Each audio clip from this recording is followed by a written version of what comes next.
Good evening. My name is Nicola Jennings and I'm Director of Colnaghi Foundation. We're delighted to welcome our speakers tonight to talk about collecting Spanish art in Britain. So we've got Jonathan Ruffer, who's the founder of the Auckland Project, the chair of 11 Arches and of Ruffer LLP. But of course, what we know Jonathan best for is that in 2012, he bought the wonderful Zoberan Jacob and his 12 sons and Auckland Castle, where they're housed, and he saved it for the nation, which is something we're all eternally grateful to him for. This grew into the Auckland Project, which is going to next September open to the public and launch the Spanish Gallery and several other museums. So we're hoping we're going to get a bit of a sneak preview tonight of some of the things that will be hanging in those galleries. We're also delighted to welcome Xavier Bray. Xavier, as many of you will know, is director of the Wallace Collection. He's been there since 2016. Before that, he was at Dulwich Picture Gallery, where he was senior curator. He was also, before that, head of Spanish art at the National Gallery. And at that point, he pulled off the fabulous exhibition, Sacred Made Real. And I think we can thank Xavier for educating all of us outside Spain about the wonders of Spanish polychrome sculpture because of that exhibition.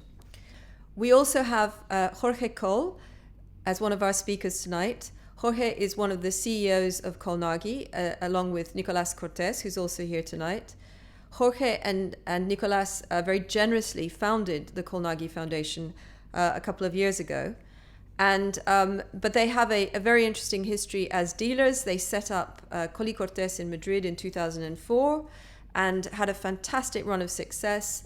And moved to London in 2012. And in 2015, they bought Colnaghi. 2016, they launched the foundation. And last year, Colnaghi opened a gallery in New York. So I think watch this space, what's going to happen in 2018. Well, thank you very much. And over to the speakers.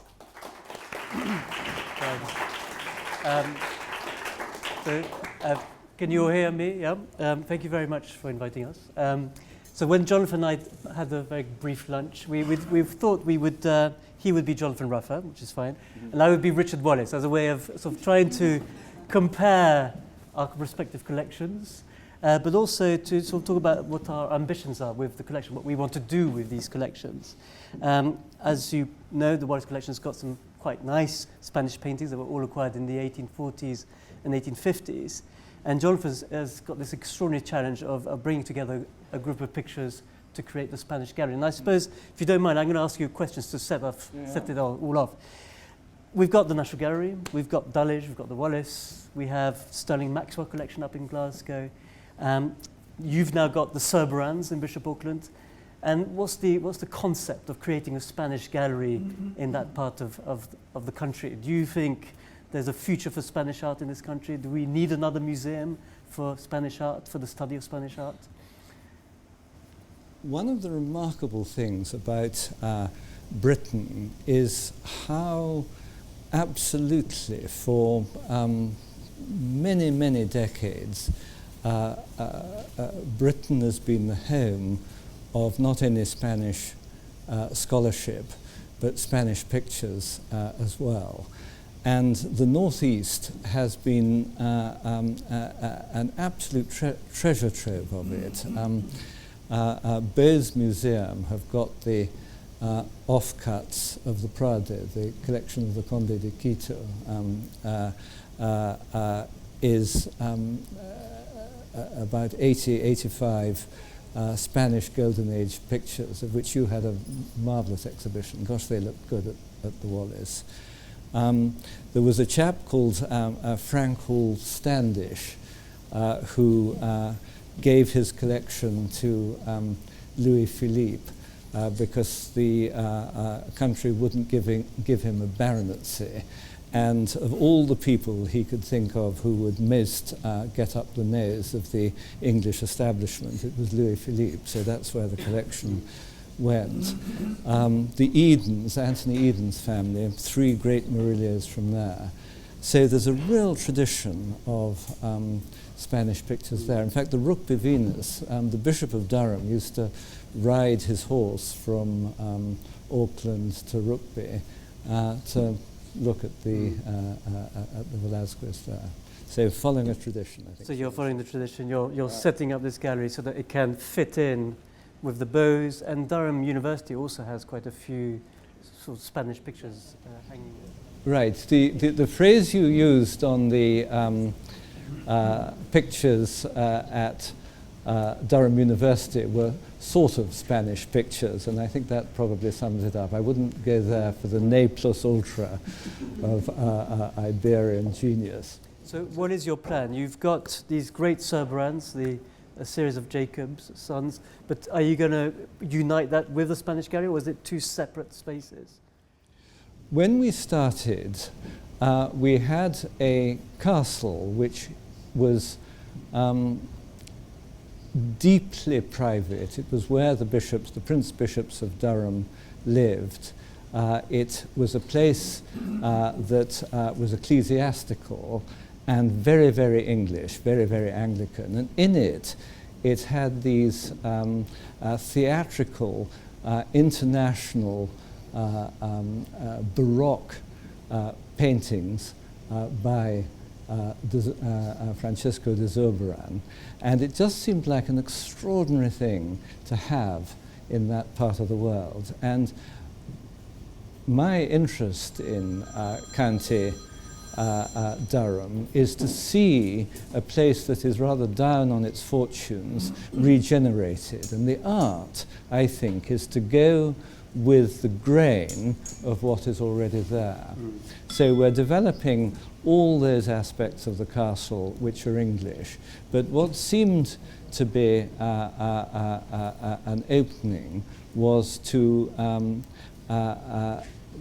show off the Zurbaran pictures, not as an isolated phenomenon, but at the heart of it, a Spanish gallery which explores what Spain is through the legacy of their art. So that is the high motive of what we're trying to do. I would say that I've been 4 times in Auckland, and I see the progress. And as a, Nicholas and I, as art dealers and collaborators in the projects, we are kind of eyewitness of what is happening and what it's building. And I think that what Jonathan is doing is a big effort for our country. That's why we keep on coming to visit you and see how we can help. And what I would like also to ask you, because I'm also collaborating with the Wallace, is the difference between the two institutions. One is the Wallace, which it's not able to acquire, and then we have Auckland, which is now just in that momentum where you create. So how you both, we are the eyewitnesses, and we are, as a Spanish, we only benefit of both efforts. At the time when Mr. Wallace was buying the Murillos and the Velázquez and all those great Spanish paintings, and now. So how do you see, now this is a question not as Colnaghi, as a Spanish who loves art. How do you think that you can help in both different ways to the Spanish art? Well, first of all, it was the 4th Marquis of Hertford that acquired the Murillos. He liked very pleasing pictures, and so he went for the sort of soft Spanish art. And I'll show you a few slides in a minute, but from Velázquez to Murillo, and the only Alonso Cano in this country. I think he was wanting to create a European school of paintings. And I suppose our job now is to really try and explain what these pictures are about and create contexts. And we've just opened a new exhibition space at the Wallace, and I suppose my job, because we can't acquire, we can't add to the collection, will be to think of ways of creating new contexts around our pictures and seeing them in different light. And already there are many themes that we could play around with with the Spanish collection. But I think it's, for Jonathan, it must be I'm very lucky. The job of acquiring has been done. I now can play with my toys. How are you going about finding the stuff for your collection? When I started this venture, we had very few Spanish pictures. I collected through Anthony Mould, who's here, who's really my mentor, in terms of what I do. And one of the pictures that I had was an 18th century English copy of a Zerber and St. Francis. It wasn't any particular St. Francis that is known.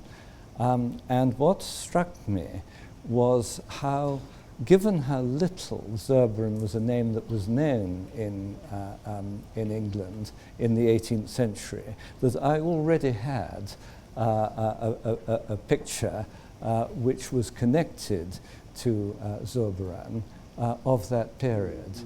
And so to build through the gallery on that was a good idea. And what strikes me is that the very date that the Wallace Collection was being put together, everybody was saying, there are no more Correggios, you know, they've all gone, all the great Correggios are already in a collection. And now they're saying it about Cimabue and Giotto. But art isn't like that. That great art is both objective and subjective. And I set myself out not to acquire secondary pictures of the known great artists. I mean, to have a goodish Murillo is not something that everybody, I mean, everybody who goes to the gallery will have seen great Murillos. So what is one doing? Is one saying, me too, look, I've got a Murillo. I want to show that artists whose names are not necessarily well known can produce some extraordinary material. And I've always been interested in the masterpieces by people whose names are not known and that were painted at great times. One of the things Anthony Mould suggested to me, and I think he's exactly right, is that as well as great painters, there are great periods of paintings. And one of the things I've got here are two pictures that were painted just at the time, the months after the death of Caravaggio, which seemed to produce an explosion of artistic discovery. Yes, this one. By Maino. This is a Maino. It's one of the few paintings which captures the erotic qualities which were standard in Italy, and has produced a Spanish masterpiece. And this would be dated about 1612, 1613. Actually, I find it, you know, what Xavier said and what you were saying, it's about sometimes buying the best piece of what we think it's a secondary name, but most probably at that time was not a secondary, because quality it's never secondary. I think that I had a little bit the same feeling when Xavier organized Sacred Madrid, because at that time those names were not primary or secondary, nobody knew of them. So how to bring the unknown and joined by the quality, it's what I think that will struck the people. You did that in Sacred Madrid, and I think that it's also what we should all try to do to show the Spanish art, and mainly the one that it's not been really studied and seen. We did it with the sculptures, thanks to Xavier and then to the support also of American institutions. Now people have opened their eyes to the Spanish culture. So I think that in Auckland you have an opportunity of showing these, what we say secondary names, which I don't think they are, but they are really masterpieces that they deserve to be known, and it's a great opportunity to show to worldwide the power of these artists. I quite agree with that. And when we started, the market was still unsettled by what you had done in the Sacred Maid Drill. Could you go back to the first slide? That one. The one before that. This is the earliest piece that we have. It's 12th century. It stands over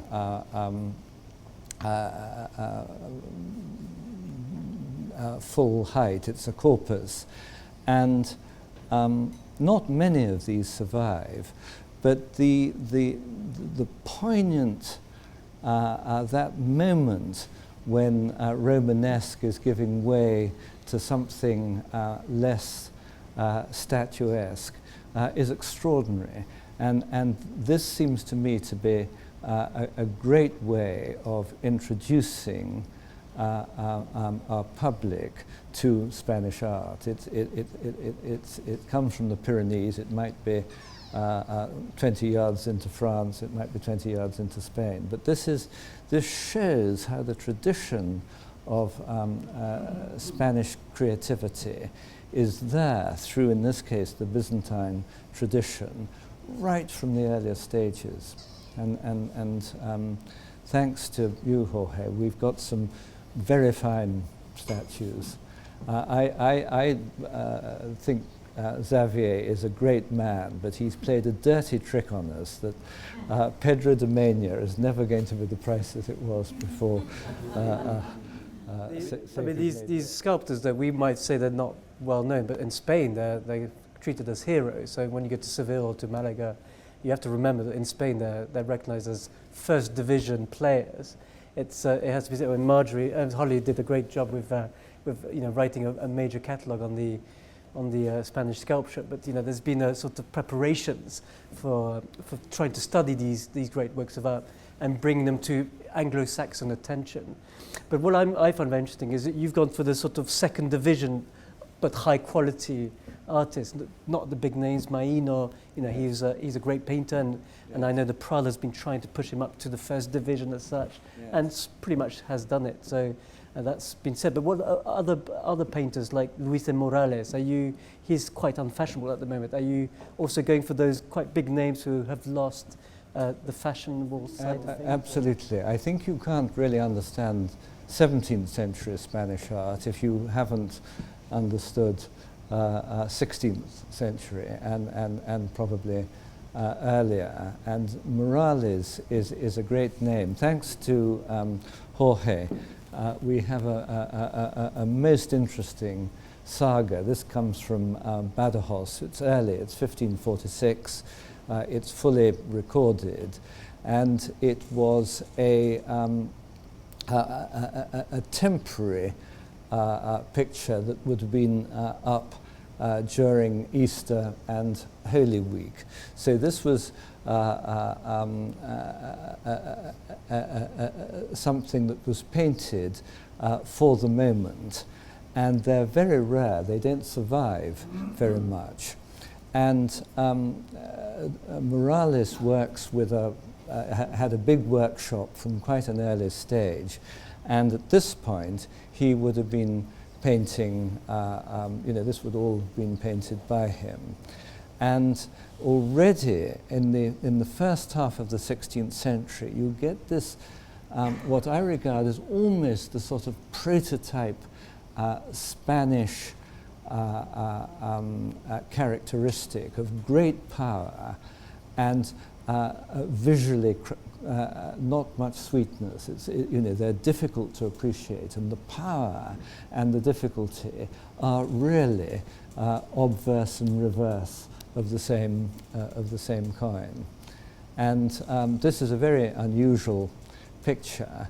And I'm rather hoping that as I leave, I'll be able to put down my trouser leg, the extraordinary ecce homo that you have in the corridor there. I've always felt that Morales is better at painting women than men, because some of the workshop ecce homos are worthy of Durham University.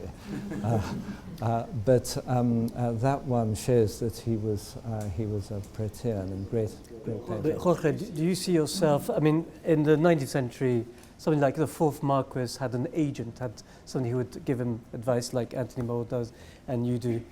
What the role of the dealer agent, the person who is able to, how do you find things, or how do you go about I mean, how did you find this, for example? It must have been in a church, no, originally?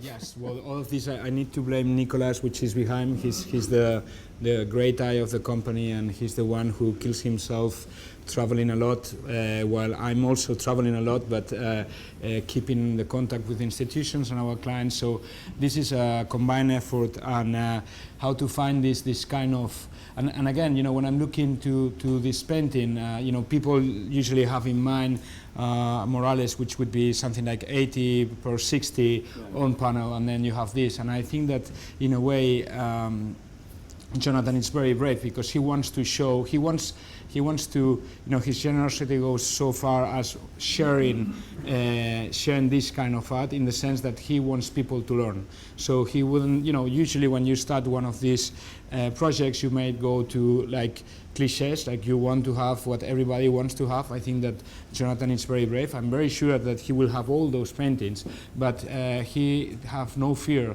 to create this dialogue. So for instance, Maino or other painters will be represented in more than one way in the collection. And again, this comes back to the fact that I think that we are in front of a position where we can teach to people and they can open eyes. So when you see which is our position, I think that our position is eyewitness and really privileged collaborators to be able to expand the love for the Spanish art, which is finally what we really want to do.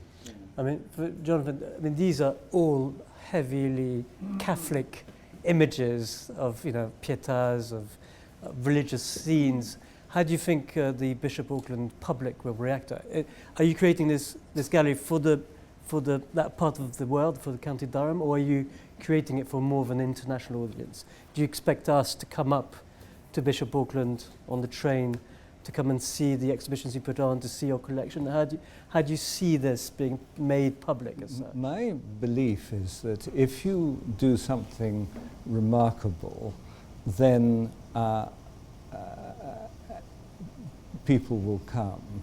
I've always felt that the Spanish gallery will not attract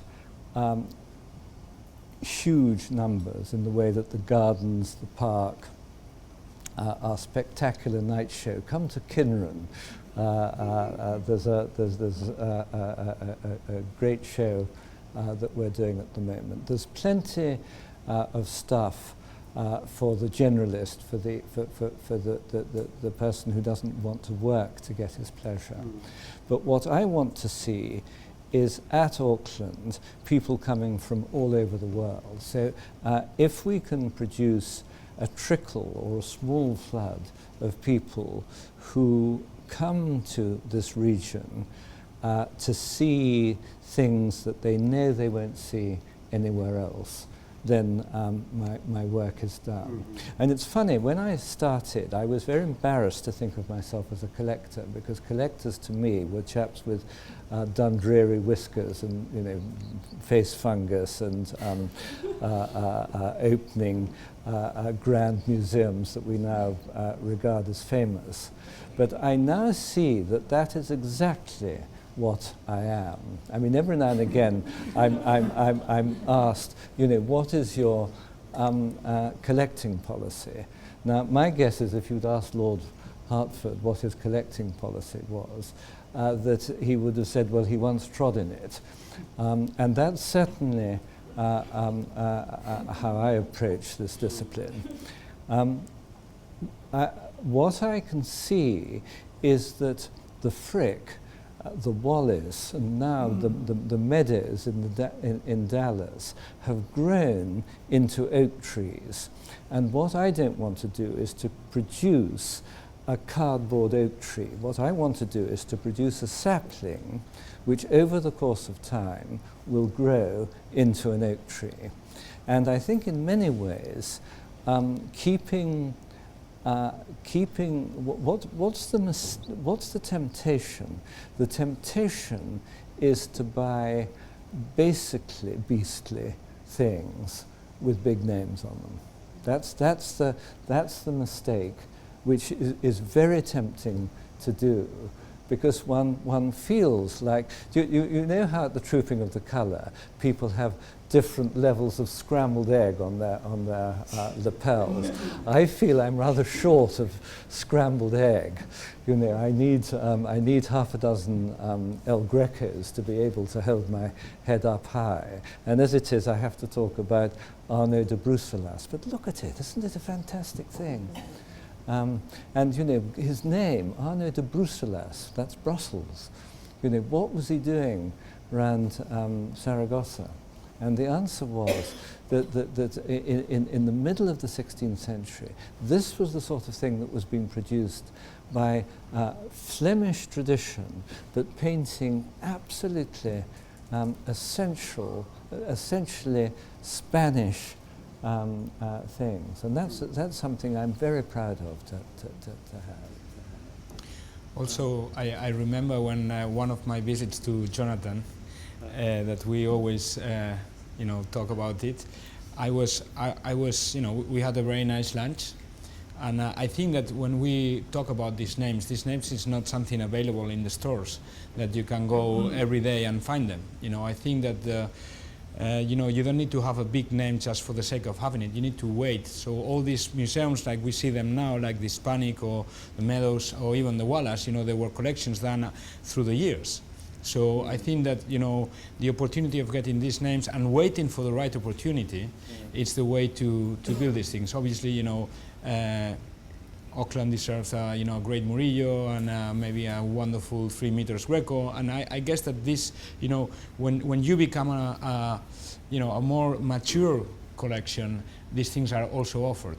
So it's a matter of time and to combine these two things, and also again, this is the opportunity or maybe of making this kind of artists famous, which is our obligation. And one of the things that you never know is what is going to touch the spirit. And I think we'll be amazed to find what pictures, what sculpture touch the spot for people. I wonder whether we might go for that one. One of the things that I think we are in a position to do, which a mature gallery can't do, is to put in problem items. And by problem, what I mean is things of extremely high quality without one knowing quite what they are. This was found in the St. Augustine monastery in Seville. It will date from the first, probably about 1520, and I think you were responsible for finding it, weren't you? Yes. Tell us the story of how that happened. Masterpiece by Torrigiano. Well, it's certainly a masterpiece. Do you think it's by Torrigiano? Well, it could be, that was the first thought, but, I let you talk about it. You're now the owner. This is a dealer speaking. It's a first category name. Is it really? I mean, it's very fun. I suppose you love the beard, and it reminds you of the Torrigiano St. Jerome in the Museum of Seville. Is that right? I mean, it's very fine. I think you're just. I can see you're keeping it anonymous, and there are many great pieces by anonymous artists. National Gallery has the Dead Soldier. It has the wonderful Adoration of the Shepherds that have still not got names attached to them. I hope you didn't pay a Torrigiano price, though, did you? No, it turned up at an auction house that is represented here today, so I shan't mention which one it was. But we think that it probably is St. Augustine. It's a keystone. It had a very prominent position in the cloisters of the convent, and certainly in the 15th century.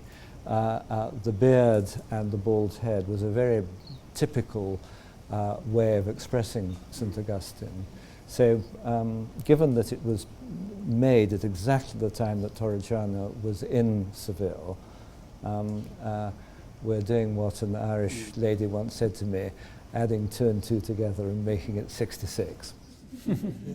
I mean, what I'm very interested in when I see your images is that you're collecting quality, maybe second division, maybe unknowns, But there's also a very interesting story to be told about, the development of Catholic art and the function of some of these pictures, retablos, these altars. And I see that you even have an altar cloth. That's not something that maybe the Hartford and Wallace would have bought. We have very beautiful fabrics, but it's not something that the National Gallery would buy, for example. No, that's right. Well, one of the practical reasons we have that is that the gallery is in a Victorian bank, and it was civic pride run riot. It's a cod Venetian Doge's palazzo. It's a sort of post-Ruskin building, very grand, but quite small. The whole of Auckland is grand, but small. And up on the top story, we have taken out the roofs, and we've now got the beams which hold this extraordinary building together, which has a very cathedral-like feel to it.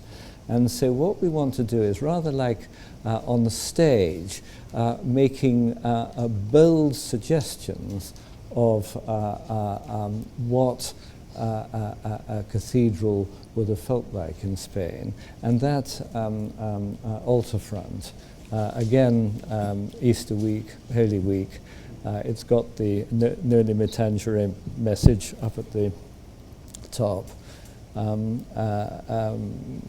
From Castile, 1520 to 1540.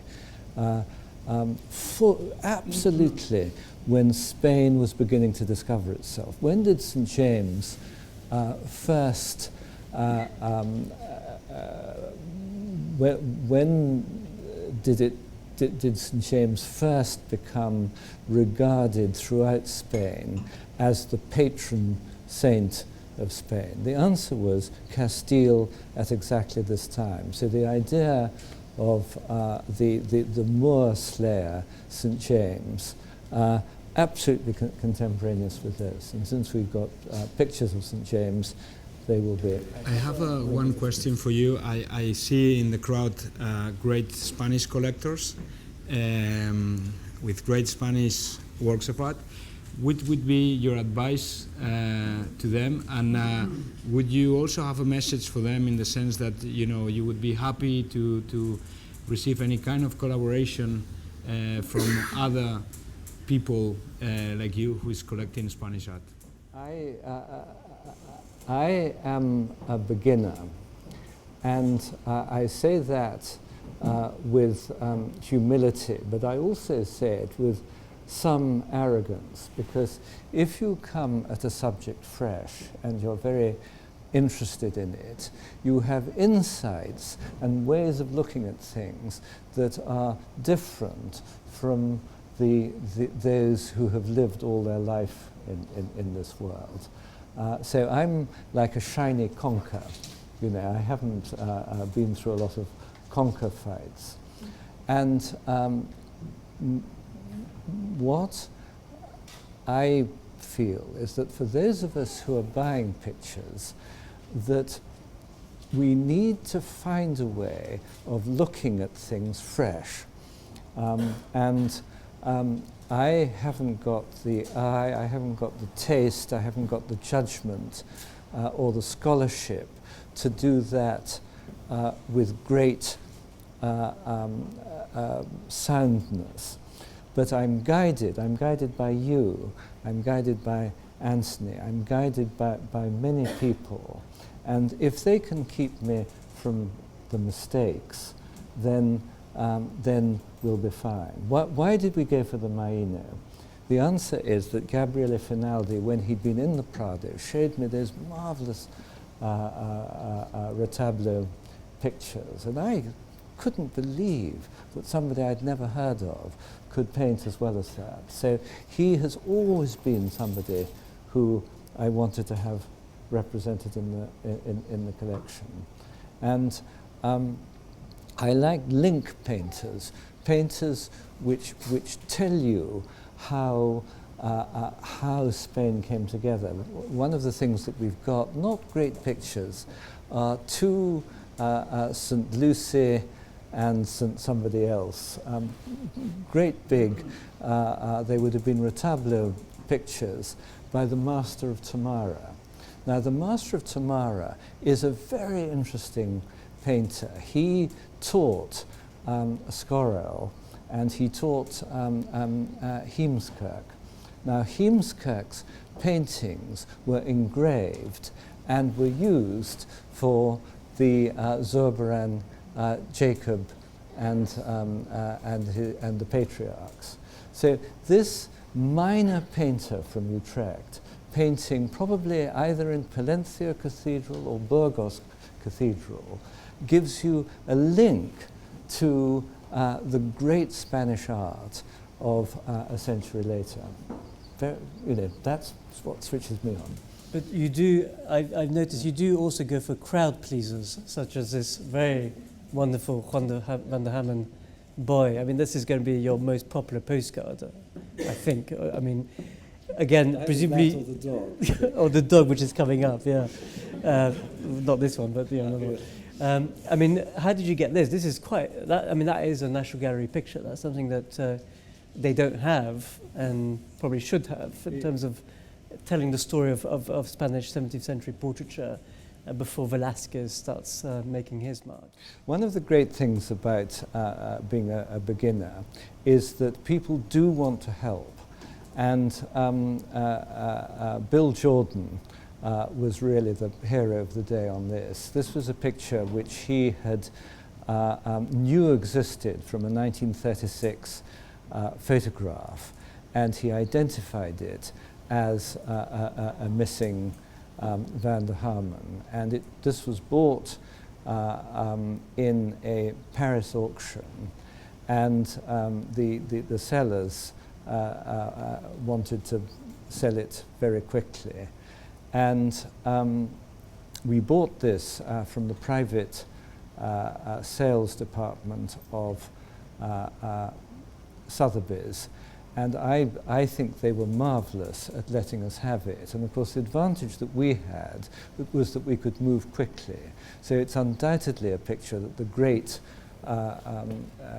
museums would have wanted, but by moving quickly we got it. And it's cleaned up very well. But one of the things that I've always been interested in are the fact that great painters who paint across different genres are likely to surprise in the genres that they're not known for. And so we think of Van der Hammen as being a still life painter, but he painted some very good religious stuff and one or two quite remarkable portraits. Those of you who go to the Prado will know the dwarf that was part of the Duke of Olivares' court, if we can call it a court. And this isn't a pendant, but it's absolutely from the same moment. And Bill Jordan thinks that this, or thought that this was the painting of the son that Olivares adopted, called Dominguillo. And it might be, it might not be.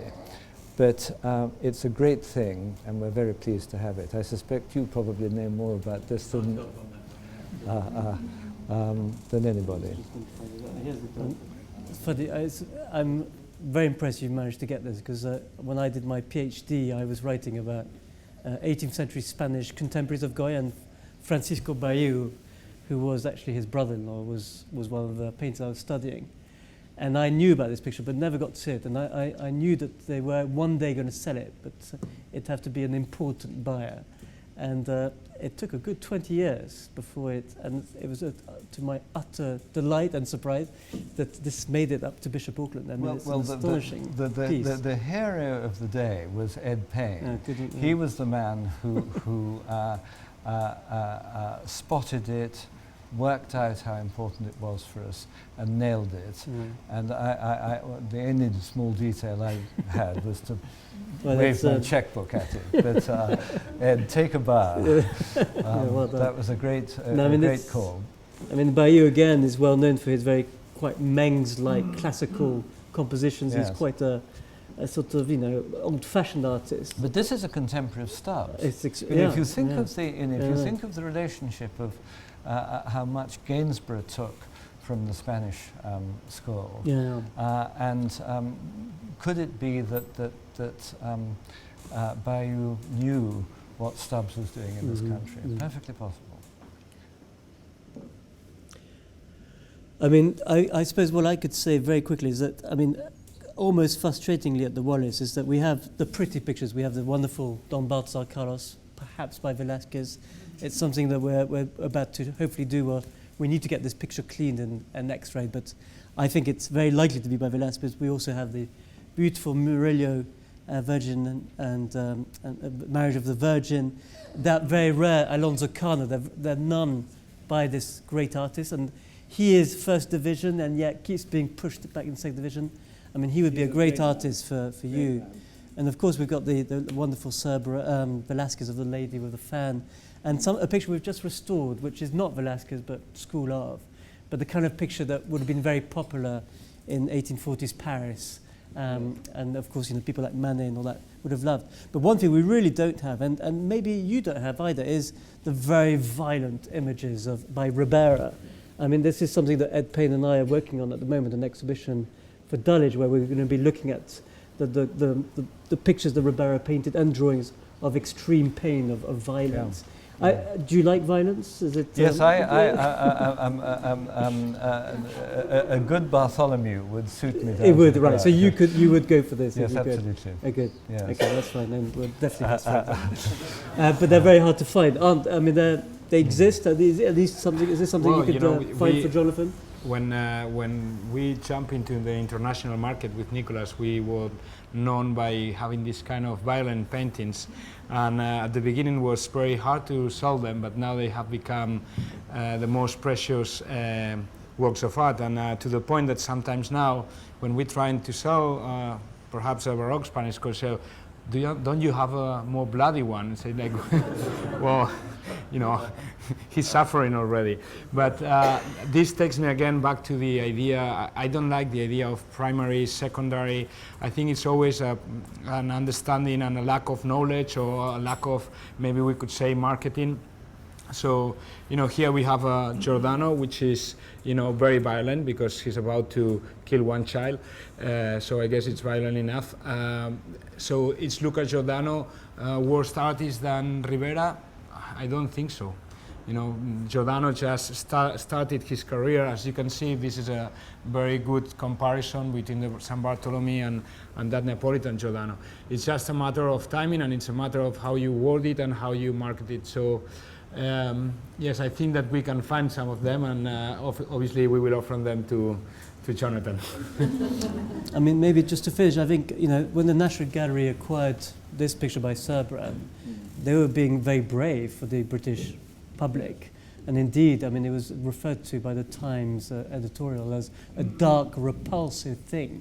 And luckily, Richard Ford and Sterling Maxwell came to rescue and said it might be dark and repulsive, but actually it's one of the great masterpieces by the Spanish painter of monks, Surbrand. As indeed it is. But do you think there's still a battle to be fought with versus Anglo-Saxon tastes who prefer white sculpture and beautiful Raphael Madonnas and Correggios? I think there is a battle, but I think the battle is for the full acceptance of Spanish art in its rightful place. Italian Baroque is well understood and well loved, and the same is true of the French tradition, and I love both of those traditions.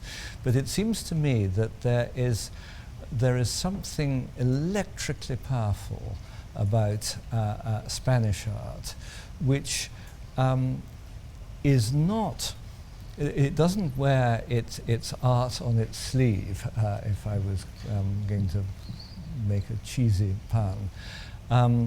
And that requires scholarship. And the reason we've set up the Zurbarán Research Centre, which is part of Durham University, is because my observation is that if pictures hang on walls and nobody cares for them, they become like club bores. They can tell their story, but they tell it once, they tell it the same way, and the pictures go to sleep. And scholarship is restless. And by juxtaposing scholarship and great art, the two feed off one another. And that seems to me to be the hallmark of all galleries that last the course. That they have within them something which makes the same picture sing in different ways. You know, when you're with somebody fascinating sitting there within a party, you don't think, oh, not them again. There's an entire universe to be discussed. And I'm aware of how ambitious it is, both to produce a Spanish gallery that is worthy of entering the pantheon at the highest level, and a Spanish gallery which can go into the great teaching which Britain has been renowned for. We've got here Sir John Eliot, who is part of a tradition in British scholarship in Spain, which is unparalleled anywhere else in the world. And so many people say, oh, you know, what a pity that there isn't another generation coming in behind it. Well, there should be. And I'm trying to do something about it. But I need help. I really do need help. I need scholarship to sit in our library. We can't get good students. We can't get good teachers if we haven't got that. And when it comes to the gallery, we need good pictures. If you know people who will lend us great stuff which hasn't been seen, wouldn't that be great to have that? Well, I was thinking that in a way Spanish art, like when we see these paintings, it's either, you know, the good thing is that they have such an energy that either you like them or not, but you never remain indifferent. Yeah. And in a way, I guess that these kind of paintings, usually they're liked by fighters. You know, I had a lunch with you in Dulwich when you accepted your job at the Wallace, and we were thinking about which challenge could be, you know, that's such a great institution, but with some corsets, how you going to change it. I've been going a lot lately, and you have already changed a lot of things, so that shows your spirit of fighting. I also went up to Auckland, and we were talking about how, you know, would be the fight, and I think that this kind of paintings in a way inspires this sacrifice, and now we are in fashion, and I think that it's going to be easier to find these lenders, easier to find people that want to join the Colnaghi Foundation, people that wants to write, so I think we are in the right time to ask people to join us. So, shall we say thank you very much to all three of you for a really interesting conversation, and come and have a glass of wine. Let's